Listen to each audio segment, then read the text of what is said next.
इतना बड़ा कॉन्फ्रेंस, कहाँ से डेलीगेट आए थे, सारांश क्या है और आने वाली जो परिस्थिति है उसके लिए क्या आपके पास विजन है? ये सम्मेलन 7वां राज्य सम्मेलन है, त्रैवार्षिक राज्य सम्मेलन है। ये जमशेदपुर में झारखंड बनने के बाद पहली बार हमारा ये सम्मेलन आज जमशेदपुर में 2 दिन का सम्मेलन हुआ। और इस सम्मेलन में हमारा पूरा झारखंड से सारे ज़िलों से हमारा 57 जो एफिलिएटेड यूनियन है उनके 358 डेलीगेट साथी आए थे और करीब 20 दर्शक साथी ऑब्जर्वर भी थे। हमारे all India vice president comrade JS Majumdar और ऑल इंडिया महासचिव कॉमरेड तपन सेन जो पूर्व सांसद भी है, वो लोगों ने मार्गदर्शन के लिए केंद्रीय पर्यवेक्षक के रूप में आए थे। और पिछले 3 साल में कामकाज के जो दौरान जो हम लोग का परिपाटी है, उसमें रिपोर्ट है, उसका तमाम चीज़ को रखा गया। 3 साल का अकाउंट्स रखा गया और उस पर तमाम सदस्यों ने, करीब 81 सदस्य ने उस पर बात किए, चर्चा किए और भविष्य का दिशा निर्देश के हिसाब से रिपोर्ट को पारित करते नई कमेटी का निर्वाचन हुआ। और इस सम्मेलन से हमने जो हमारा संघर्ष का जो हम लोग आवाज़ दिए हैं कि बदलाव के लिए संघर्ष, संघर्ष के लिए एकता और एकता के लिए संघर्ष, ये तीनों नारा को चरितार्थ करने के लिए सम्मेलन में चर्चा हुआ। खास करके आम जनता के मांगों को लेकर के कि देश बचाओ जनता बचाओ, जनता से मुद्दे जो हमारे हैं करीब 27 मांगों को लेकर के हमने ये सम्मेलन के ऊपर चर्चा किए।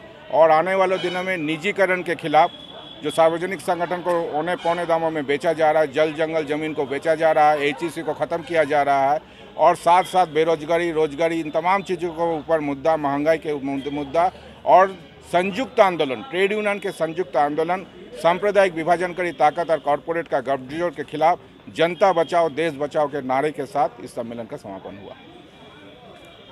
बोलिए सर, आप तो 3 पुरुष का आंदोलन देख लिए हैं। उस समय जिस समय देश आज़ाद हुआ, यूनियन नहीं तैयार था, आप लोग यूनियन तैयार किए। फिर वह समय भी देखे, मनमोहन सिंह का समय 1919 का, जब विदेशी कंपनी है।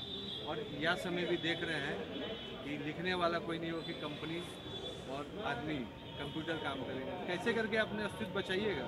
आपकी सरकार भी बहुत से स्टेट में नहीं है, पैसा चाहिए, संघर्ष बहुत बड़ा चीज़ है। CITU संघर्ष के उपज है।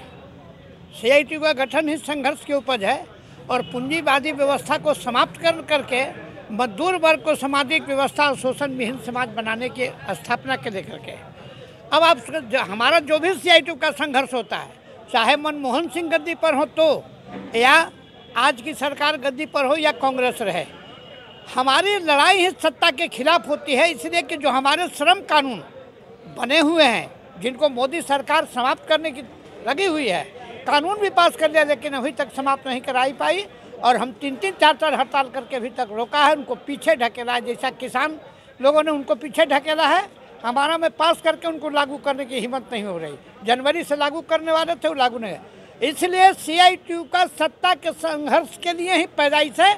और जो शासन मजदूरों के ऊपर, गरीबों के ऊपर और किसानों के ऊपर जुल्म करेगी, किसान, मजदूर और गरीब की एकता बना करके उसकी लड़ाई को लड़ेंगे। और उसके लिए हमको संसद में जो प्रतिनिधित्व है उसको हमको बरकरार करने की, जब मजदूरी समझेगा कि मजदूर भर के देश का राजा हो सकता है, सल्तनत पर हो सकता है। आज मैं आपको बता दूं कि पार्लियामेंट के अंदर में सत्ता में कम भागीदारी लाल झंडे का होने की वजह से मजदूर जब पूंजीवाद की ओर बढ़ा, धर्मांता, क्षत्रियता, जाति पाति में बढ़ा तो उसका मांग सब कट गया। किसान भी उसी तरह से बटा तो उन पर भी हमला पूंजीवाद का हुआ। पूंजीवाद के हमला के खिलाफ मजदूरों के शोषण विहीन और उनके श्रम का पारिश्रमिक देने के लिए CITU का जन्म हुआ है। और CITU हमेशा सत्ता के खिलाफ संघर्ष करती है। उसके जितने कानून बनाया है वो खून कुर्बानी दे करके CITU ने, लाल झंडे ने बनवाया है। उसको अगर मोदी सरकार हो चाहे किसी की भी सरकार हो, जो हमारे खिलाफ जाएगा हम उसको उलटने का काम करेंगे और मजदूर वर्ग की रक्षा का भार लेंगे। बहुत अच्छा आप संघर्ष कर रहे हैं। सवाल एक ही उठता है कि युवाओं के लिए आज के समय में बहुत सारी जगहों पे कोई स्कोप नहीं, कोई फ्यूचर नहीं, कोई भविष्य नहीं। सरकार नीति पे नीति बना रही है जो कि किसी एक और दूसरे पक्ष की तरफ जाती है। आप युवाओं को नेतृत्व करता हैं और आप बहुत बड़े समाज को प्रतिनिधित्व देते हैं।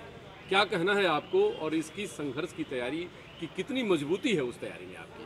और क्या कहेंगे? नहीं, देखिए, कहीं ना कहीं जो सरकार की पॉलिसी, चाहे स्टेट गवर्नमेंट हो या सेंट्रल गवर्नमेंट हो, वो कॉन्ट्रैक्ट बेसिस में लोगों को रखना, सैलरी को कम कर देना, उसको मानदेय के रूप में देना, उससे प्रोत्साहन राशि के रूप में देना, ये तमाम चीज़ें, और एक के बाद एक जितने भी पब्लिक सेक्टर यूनिट है वो तमाम जगहों पर जो भी सीट्स है उस सीट्स को कम कर देना, घटा देना, फ्रेश अपॉइंटमेंट नहीं निकलना, तमाम चीज़ें हम समझते हैं जो लोगों को बेरोज़गारी के तरफ ढकेल रहे हैं। और आज के दिन बेरोज़गारी सबसे बड़ी मुद्दा है पूरे देश में।